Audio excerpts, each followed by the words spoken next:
김정일 경호원의 2번의 탈북. 국정원도 논란 요독행위 된 이유. 저는 쇠사슬이 달린 저의 손을 내려다보고 있었어요. 차가운 시멘트 바닥에 무릎을 꿇고 있었죠. 머리 위로는 형광등 하나가 흔들리고 있었어요.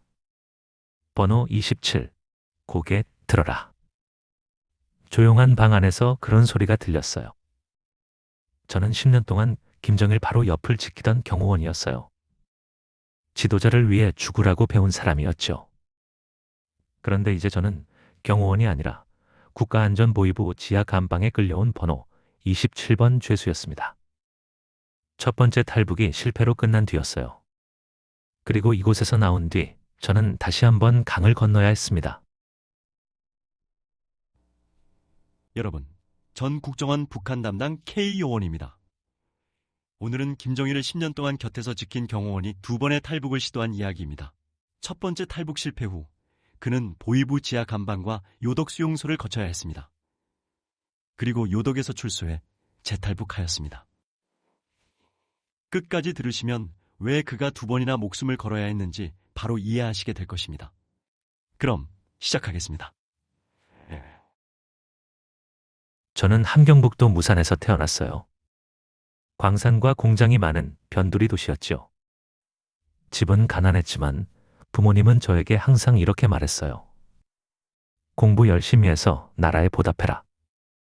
학교에서 저는 키가 크고 체력이 좋다는 이유로 군인 후보에 자주 이름이 올라갔어요. 체육 선생님이 어느 날 저를 따로 불렀습니다. 철순아, 너 같은 체격이면 좋은 부대에 갈 수 있어. 이 기회 놓치지 마라. 그 말씀이 그대로 현실이 됐어요.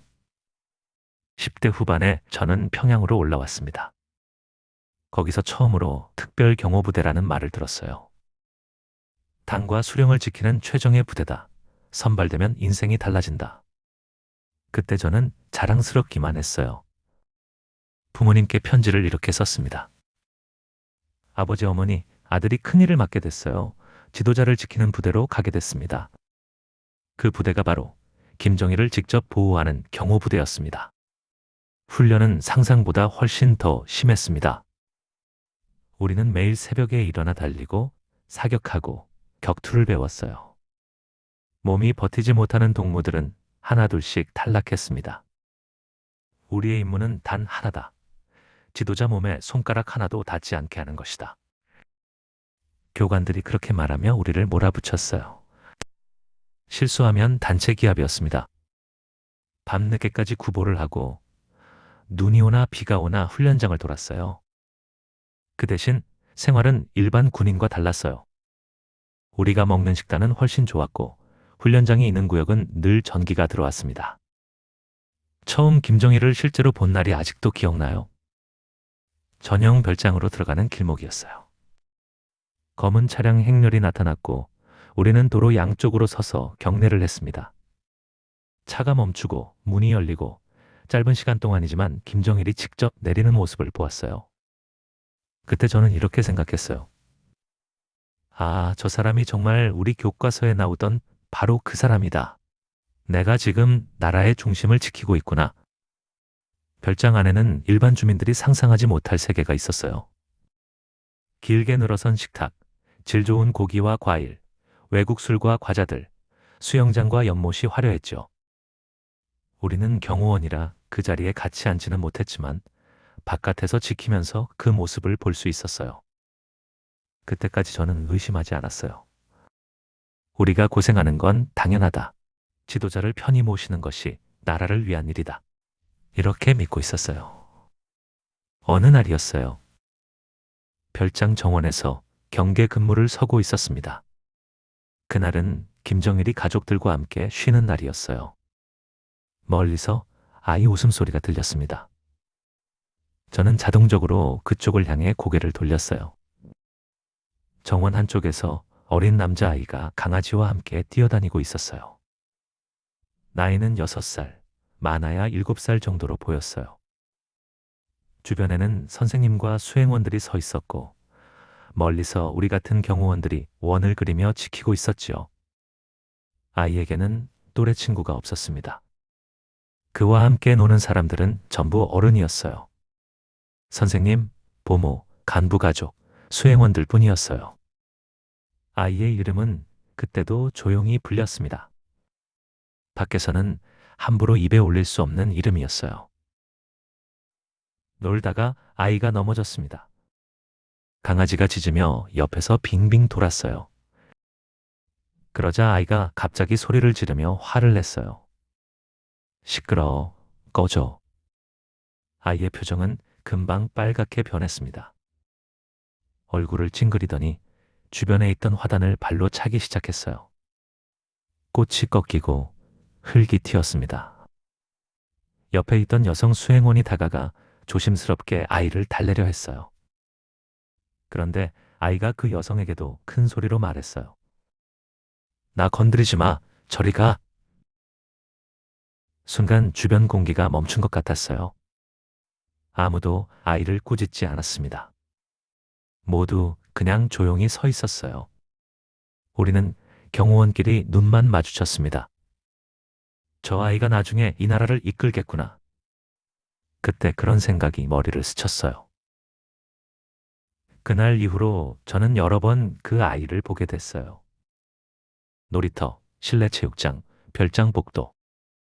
웃을 때는 한없이 즐겁게 웃었지만 조금만 기분이 상하면 얼굴이 바로 바뀌었어요. 물건을 던지거나 주변 사람에게 소리부터 질렀습니다. 그때 저는 단순히 이렇게만 생각했어요. 왕자니까 그럴 수 있지. 어려서 그럴 것이다. 하지만 훗날 저는 그 얼굴을 뉴스 속에서 다시 보게 됩니다. 이미 북한의 최고 지도자 자리에 앉아있는 얼굴로요. 세월이 흘렀어요. 저는 10년 가까이 김정일을 지키는 경호원으로 살았습니다. 그 사이에 저는 점점 나이가 들었고 부대에서도 젊은 후임들이 들어오기 시작했어요. 어느 날 상관이 저를 불렀습니다. 이제 너도 현역 경호 임무는 내려놓아야 한다. 앞으로는 다른 부서에서 일하게 될 것이다. 그렇게 저는 직접 경호 임무에서 물러나 다른 자리로 옮겨졌어요. 그리고 얼마 뒤 고향 함경북도로 내려갈 수 있는 기회가 생겼습니다. 오랜만에 보는 고향은 제가 알고 있던 모습과 많이 달라져 있었어요. 길가에는 장마당이 늘었지만 사람들 얼굴은 전부 마르고 어두웠어요. 아이들은 뺨이 퀭하고 노인들은 쓰러질 것 같은 몸으로 서 있었어요. 이웃집 아주머니가 조용히 말했습니다. 요즘은 죽지 않으려고만 삽니다. 하루에 죽 한 그릇 먹으면 다행이에요. 저는 충격을 받았어요. 평양과 별장에서 본 웃음과 노래, 음식과 술 등 풍요로운 모습과는 달랐어요. 제가 지키던 세계와 지금 눈앞에 있는 세계가 너무 달랐습니다. 어느 날 밤 이웃집 아이가 굶어 쓰러졌다는 소식이 들렸어요. 부모는 먹을 것이 없어서 그냥 물에 옥수수 가루 조금 풀어 먹였다고 했습니다. 그 이야기를 들으며 저는 아무 말도 할 수 없었어요. 그때부터 머릿속에 이런 생각이 계속 돌기 시작했습니다. 내가 지키던 사람들은 배가 부르고 이 사람들은 굶고 있다. 이게 어째서 같은 나라 사람들인가? 고향에 내려온 뒤 저는 당 조직에서 일하는 자리에 배치됐어요. 지방당위원회와 연결된 부서였습니다. 그곳에서 저는 간부들의 생활을 가까이에서 보게 됐습니다. 사람들은 굶고 있는데 간부 집에는 쌀이 있고 옷이 있고 술이 있었어요. 이건 어디서 난 겁니까? 제가 묻자 한 간부가 웃으면서 이렇게 말했습니다. 동무, 세상 물정 모르는 소리 하지 마오. 간부가 이런 것도 못 챙기면 어떻게 살겠나? 그 말을 듣는 순간 가슴 한쪽이 서늘해졌습니다. 그때 저는 한 가지를 분명히 깨달았어요. 나는 체제를 위해 목숨을 바쳐 살았지만 체제는 주민을 굶기고 간부만 배불리고 있었습니다. 밤이 되면 저는 몰래 라디오를 켰어요. 안테나를 조심스럽게 돌려가며 잡음 사이에서 다른 나라 방송을 찾았습니다. 어느 날은 남한 방송이 잡혔습니다.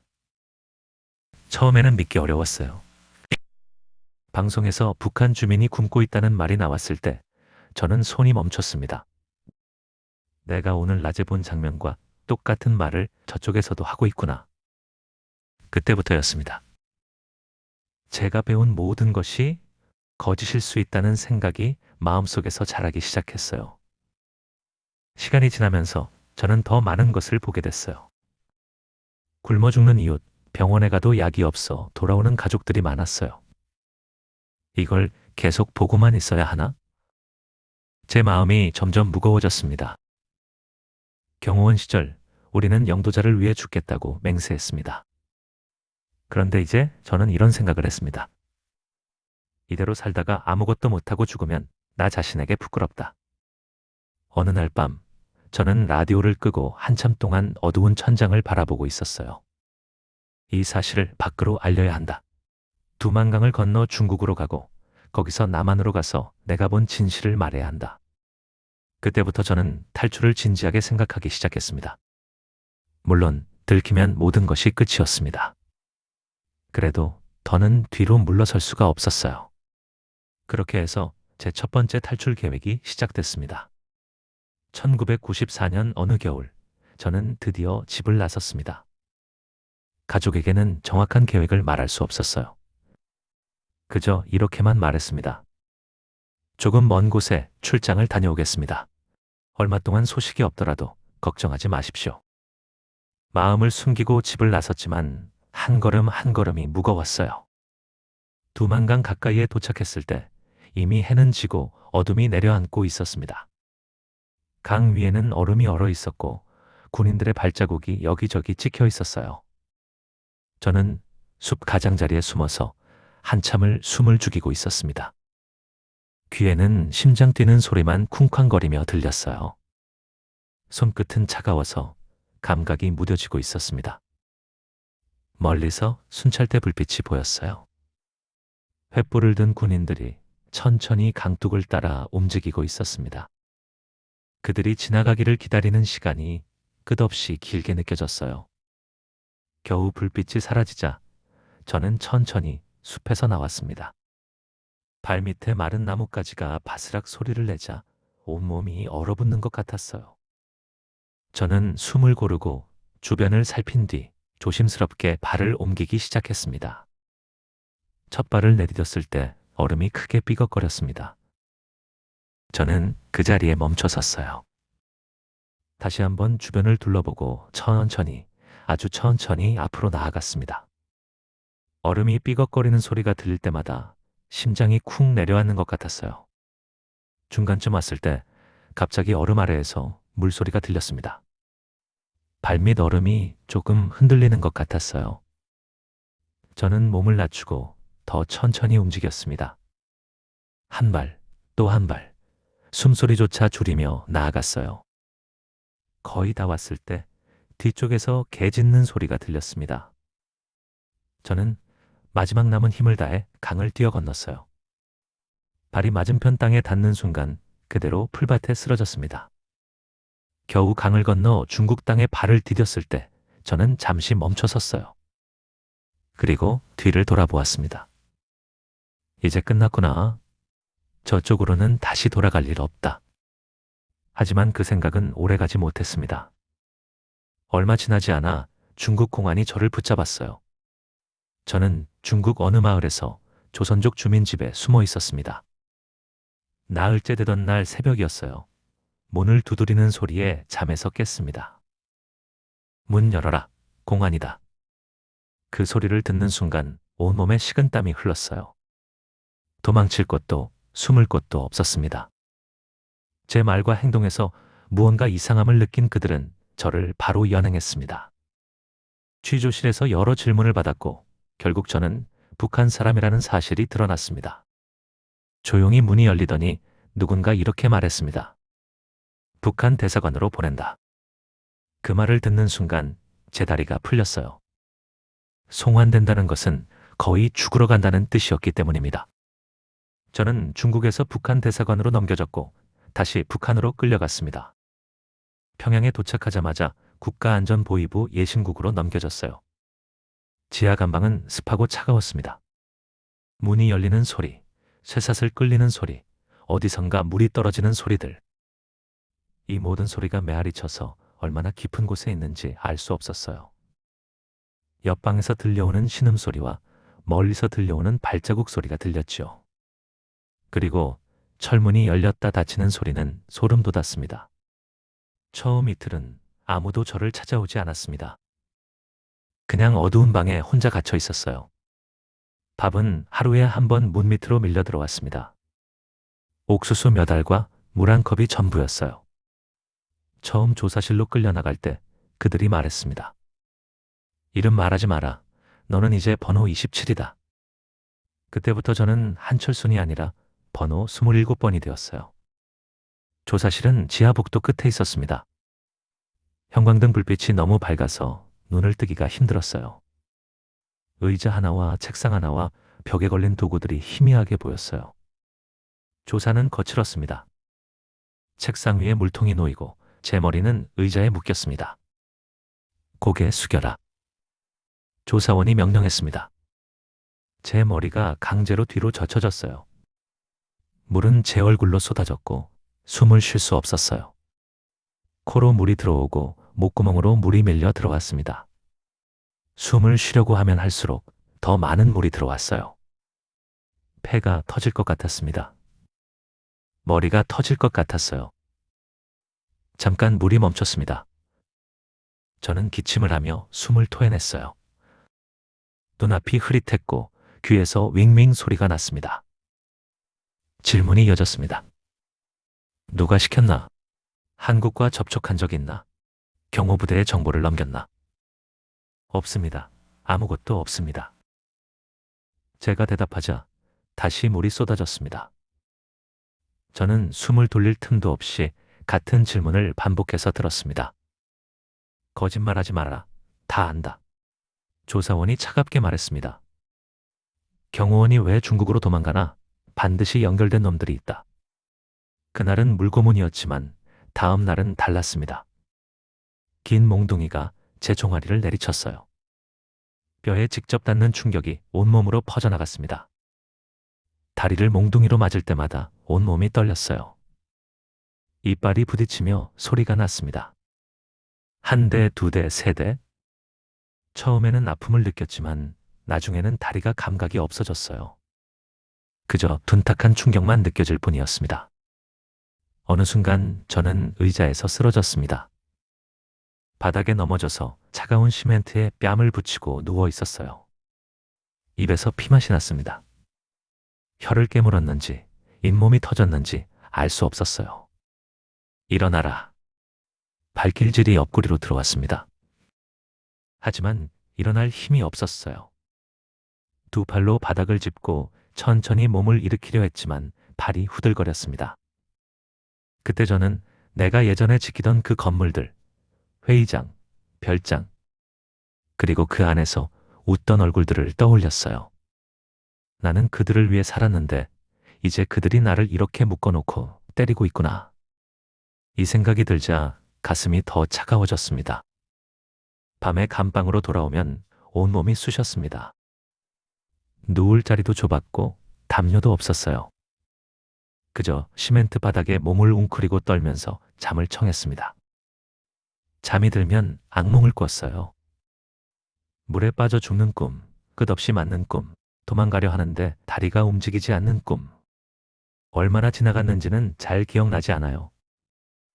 시간 감각이 사라졌습니다. 한참 뒤 어느 날 그들이 이렇게 말했습니다. 요덕으로 보낸다.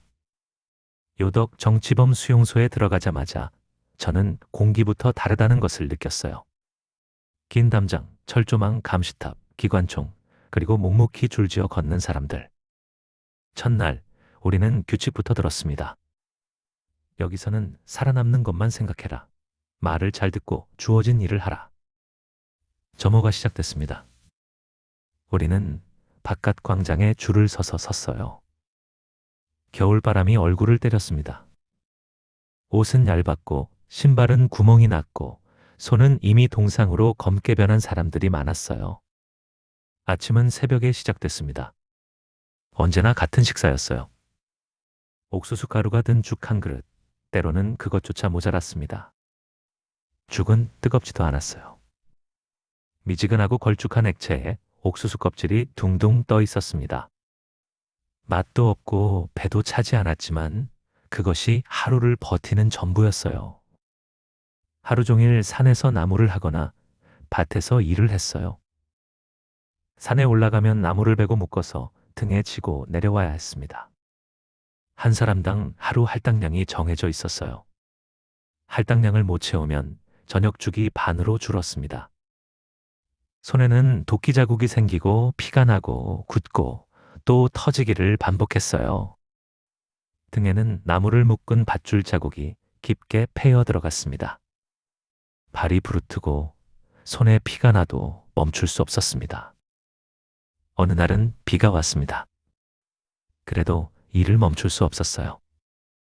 진흙탕이 된 산길을 오르내리며 나무를 날랐습니다. 발이 미끄러져 넘어지면 나무가 몸을 눌렀어요. 일어나는 데만 한참이 걸렸습니다. 주변에는 이미 힘을 잃고 쓰러진 사람들이 많았어요. 일을 하다가 그냥 자리에 주저앉아 버리는 경우도 많았어요. 아침 점호 때부터 일어나지 못하는 사람들도 있었지요. 한 번은 옆에서 일하던 사람이 갑자기 쓰러졌습니다. 나무를 지고 가다가 그냥 앞으로 고꾸라진 거예요. 저는 잠깐 멈춰섰지만 감시병이 소리쳤습니다. 너 뭐하나 계속 일해? 그 순간 제 다리가 떨렸습니다. 손에 쥔 도끼가 후들거렸어요. 가슴이 조여오고 목이 메었습니다. 그 사람은 땅바닥에 그대로 누워 있었고 나무가 등을 짓누르고 있었어요. 다른 죄수들이 지나가면서 힐끗힐끗 쳐다볼 뿐 아무도 돕지 못했습니다. 그럴 때마다 감시병이 다가와 아무 표정 없이 이렇게 말했습니다. 저 사람은 작업에 못 나오겠다. 데려가라. 그리고 다시 아무 말 없이 줄이 움직였습니다. 밤이 되면 우리는 좁은 막사로 돌아왔습니다. 한 방에 20명이 넘게 누워 있었어요.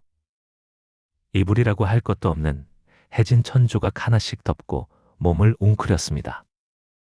옆 사람의 숨소리, 누군가 잠꼬대하는 소리, 기침소리, 신음소리. 모든 소리가 섞여서 밤새도록 이어졌어요. 어떤 날은 새벽에 옆 사람이 차갑게 식어 있었습니다. 밤사이 조용히 숨을 거둔 거예요. 제 손이 떨렸습니다. 그 사람의 어깨를 흔들어 봤지만 아무 반응이 없었어요. 입술이 파랗게 변해 있었습니다. 아침 점호 때 그 사람은 막사 밖으로 끌려 나갔어요. 그리고 다음 날부터 그 자리에 다른 사람이 누웠습니다. 그 시간들이 반복되면서 저는 한 가지를 분명히 깨달았어요. 여기서 버티지 못하면 나는 그냥 사라진다. 누가 기억해 주지도 않고 어디에 묻히는지도 모른 채 끝나게 되는 것이었어요. 그래서 저는 살아남는 것에 집중했습니다. 주어진 일을 묵묵히 했고 쓸데없는 말을 하지 않았어요. 몸을 최대한 아끼려고 했죠. 풀뿌리라도 보이면 뽑아서 씹었습니다. 나무 껍질도 벗겨서 물에 불렸다가 먹었어요. 쥐를 잡으면 그것도 구워 먹었습니다. 조금이라도 영양분을 채워야 다음 날 일을 할 수 있었기 때문입니다. 밤이 되면 감방에서 멀리 별을 보려 했습니다. 철창 사이로 보이는 하늘은 좁았어요. 그렇지만 그 하늘을 보면서 마음속으로 다짐했어요. 한 번 더 나가보자. 여기서 끝내지 말자. 언젠가 이 이야기를 밖에서 하자. 그렇게 4년이 넘는 시간이 흘렀습니다. 얼마나 시간이 지났을까요? 어느 날 관리원이 제 이름을 불렀습니다. 이번에는 번호가 아니라 한철순이라는 이름이었어요. 한철순, 앞으로 나와라. 출소다. 순간 저는 귀를 의심했어요. 요독에서 출소라는 말을 듣는다는 것은 믿기 힘든 일이었습니다. 짐이라고 할 것도 없었어요. 낡은 옷 몇 벌과 해진 담요 하나뿐이었습니다. 수용소를 나오는 길에 저는 뒤를 돌아보지 않으려 했습니다. 하지만 발걸음이 문턱을 넘을 때 한 번 더 하늘을 올려다보았어요. 나는 살아서 나간다. 이제 돌아가지 않는다. 출소 후 저는 지방에서 노동을 하며 지냈습니다. 감시는 완전히 사라지지 않았습니다. 항상 누군가가 지켜보고 있다는 느낌이었어요. 그래도 수용소 안보다는 자유로운 공간이었어요. 이때 저는 두 가지를 분명히 느꼈습니다. 첫째, 다시는 체제에 순종하는 삶으로 돌아갈 수 없다는 것. 둘째, 다시 탈출하지 않으면 언젠가 또 잡혀 들어갈 수 있다는 것. 그래서 저는 두 번째 탈출을 준비하기 시작했습니다. 이번에는 실패하면 끝이라는 각오로 움직였어요. 시간을 두고 주변 지형을 살폈어요. 강 건너편 상황을 조사하고 믿을 만한 사람에게서 도움을 조금씩 얻었습니다. 그리고 마침내 두 번째 탈출 날이 다가왔습니다. 두 번째로 두만강에 섰을 때 제 마음은 첫 번째 때와 달랐어요. 처음에는 희망과 두려움이 섞여 있었어요. 하지만 이번에는 잡히면 정말 죽는다는 확신과 그래도 가야 한다는 의지가 함께 있었습니다. 밤은 깊었습니다. 달은 구름에 가려 있었고 별빛만 희미하게 반짝이고 있었어요. 그게 오히려 다행이었습니다. 어두울수록 안전했으니까요. 강 위에는 여전히 냉기가 감돌았어요. 물이 얼어있는 부분과 흐르는 부분이 섞여 있었습니다. 이번에는 혼자가 아니었어요. 앞서가는 사람이 2명 더 있었습니다. 우리는 서로 이름도 묻지 않았어요. 그저 신호만 주고받으며 움직였습니다. 저는 최대한 조용히 움직였습니다. 돌을 밟는 소리, 얼음이 금가는 소리를 줄이려고 발을 옮길 때마다 숨을 멈췄어요. 앞사람이 갑자기 손을 들어 올렸습니다. 멈추라는 신호였어요. 우리는 모두 그 자리에서 엎드렸습니다. 강둑 위쪽에서 불빛이 움직이고 있었어요. 순찰대였습니다. 2명의 군인이 강을 따라 천천히 걷고 있었어요. 그들이 지나가는 동안 우리는 숨도 크게 쉬지 못했습니다. 얼음 위에 엎드린 채 몸이 점점 차갑게 식어갔어요. 한참을 기다렸습니다. 불빛이 완전히 사라질 때까지 움직이지 않았어요. 다리는 저리고 손끝은 감각이 없었지만 참아야 했습니다. 드디어 앞사람이 다시 움직이기 시작했습니다. 우리는 일어나서 더 빠르게 강을 건너기 시작했어요. 한참을 그렇게 건너가다가 드디어 맞은편 땅을 밟았어요. 그때 저는 그대로 무릎 꿇고 앉아 조용히 숨을 골랐습니다. 옆에 있던 사람이 작게 말했습니다. 빨리 가야 합니다. 여기도 안전하지 않아요. 우리는 숲속으로 뛰어들어갔습니다. 나뭇가지가 얼굴을 긁고 돌부리에 발이 걸렸지만 멈추지 않았어요. 최대한 강에서 멀리 떨어져야 했습니다. 이번에는 붙잡히지 말자. 어떻게든 앞으로 나가자. 그 뒤로는 여러 사람의 도움을 받으면서 저는 조금씩 남쪽으로 그리고 제3국으로 이동했습니다. 중국에서 숨어 지낼 때가 가장 힘들었습니다.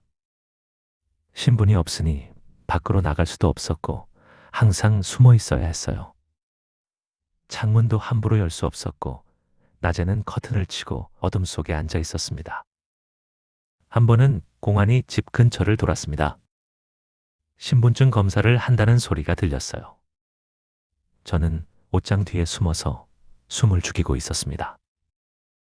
밖에서 문을 두드리는 소리, 주인이 나가서 대화하는 소리가 들렸지요. 그 순간은 모든 것이 멈춘 것처럼 느껴졌어요. 다행히 그날은 넘어갔습니다. 하지만 그 뒤로도 매일 밤 악몽을 꿨어요. 다시 잡혀가는 꿈, 보이부 지하로 끌려가는 꿈, 낯선 도시, 낯선 언어, 낯선 사람들 사이에서 저는 다시 한번 스스로에게 물었어요. 나는 지금 무슨 길을 가고 있나? 마침내 한국으로 향하는 비행기를 탔을 때 저는 좌석에 앉아서 기내를 천천히 둘러보았습니다. 벽에는 어떤 초상화도 없었어요. 수령의 사진도 당표어도 군대 구호도 없었어요. 이 단순한 사실이 저에게는 너무 낯설고 또 너무 자유롭게 느껴졌습니다. 비행기가 이륙할 때 창밖으로 구름이 올라오고 땅이 점점 멀어졌어요. 그때 저는 작게 중얼거렸습니다. 이제 시작이다. 이제부터 내가 해야 할 일이 있다. 한국에 도착했을 때 모든 것이 낯설었어요. 도로에 차가 많았고 밤에도 불이 꺼지지 않았습니다. 가게마다 물건이 가득했고 사람들은 바쁘게 움직이고 있었어요. 처음에는 그냥 조용히 살고 싶다는 생각도 있었습니다. 수용소와 보이부 치하를 겪은 사람으로서 이제는 평범하게 숨쉬며 살고 싶었어요. 하지만 시간이 지날수록 다른 생각이 올라왔습니다. 내가 지금까지 본 것들을 그냥 품고만 있다면 거기 남아있는 사람들에게 너무 미안하지 않을까? 수용소에서 함께 일을 하던 동료들, 굶주리던 이웃들, 그리고 고향에서 쓰러져 가던 아이들 얼굴이 머릿속에서 떠나지 않았습니다. 그래서 저는 결심했습니다. 말하자. 내가 본 것을 말하자. 그 결심 끝에 저는 책을 쓰기 시작했어요. 김정일 곁에서 봤던 것들, 경호원으로 살며 느꼈던 것들, 보위부 지하와 요덕에서 겪은 일들, 또한 국제회의에 나가 북한의 현실을 증언하기 시작했습니다. 사람들은 묻습니다. 왜 그렇게 위험한 이야기를 계속합니까? 저는 이렇게 대답합니다. 제가 말하지 않으면 그들은 끝까지 모르고 죽을 수도 있기 때문입니다. 그리고 저 같은 사람이 침묵하면 그 자리를 거짓말이 차지하게 되기 때문입니다. 가끔 저는 어린 김정은을 처음 봤던 그날을 떠올립니다. 정원에서 강아지를 쫓아다니던 아이. 조금만 기분이 나빠져도 화단을 밟고 주변 사람에게 소리부터 질렀던 아이. 아무도 그 아이에게 그러면 안 된다고 말하지 못했어요. 그저 조용히 눈치를 볼 뿐이었지요. 지금 뉴스 속에서 그 얼굴을 다시 보게 될 때면 저는 마음이 복잡해집니다. 그 아이는 지금 핵무기를 쥐고 있고 수백만 명의 삶을 좌우하고 있습니다. 그리고 어느 날에는 자기 삼촌을 처형했고 다른 날에는 자기 형이 해외에서 독살되었다는 소식이 들려왔습니다. 그 소식을 들을 때마다 저는 그 정원에서의 모습이 떠올랐어요. 건드리지 마. 저리 가. 그때 아무도 말하지 않았던 그 한마디. 그러면 안 된다라는 말을 이제라도 누군가는 해야 한다고 생각합니다. 그래서 저는 오늘도 마이크 앞에 서서 사람들 앞에 서서 제가 본 것을 이야기하고 있습니다. 여러분, 오늘 들려드린 사연은 김정일의 경호원으로 시작해서 요덕 수용소 죄수와 탈북자가 된 한철순 씨의 이야기였습니다. 북한에서 특권층이라는 말은 안전이라는 뜻이 아닙니다. 더 많이 알고 언제든지 희생양이 될 수 있다는 뜻일 때가 많습니다. 권력을 지키기 위해 가장 가까이 있던 사람조차 하루아침에 죄수가 되고 수용소로 끌려가는 현실. 그래서 그는 침묵 대신 증언을 선택했습니다. 자신이 겪은 것과 김정은 정권의 실상을 밖으로 알리기로 한 것입니다. 이런 이야기가 많은 사람들에게 전해질수록 북한 주민들의 현실을 더 정확히 볼 수 있게 됩니다. 여러분께 부탁드립니다. 이 채널이 그런 이야기를 계속 전할 수 있도록 도와주실 수 있다면 가장 큰 도움은 구독입니다. 구독은 무료입니다. 지금 한국에서 또는 해외에서 듣고 계신다면 어디서 듣고 계신지 댓글로 남겨주시면 다음 이야기를 준비하는데 큰 힘이 됩니다. 긴 시간 함께 해주셔서 진심으로 감사합니다. 또 다른 이야기로 다시 찾아뵙겠습니다.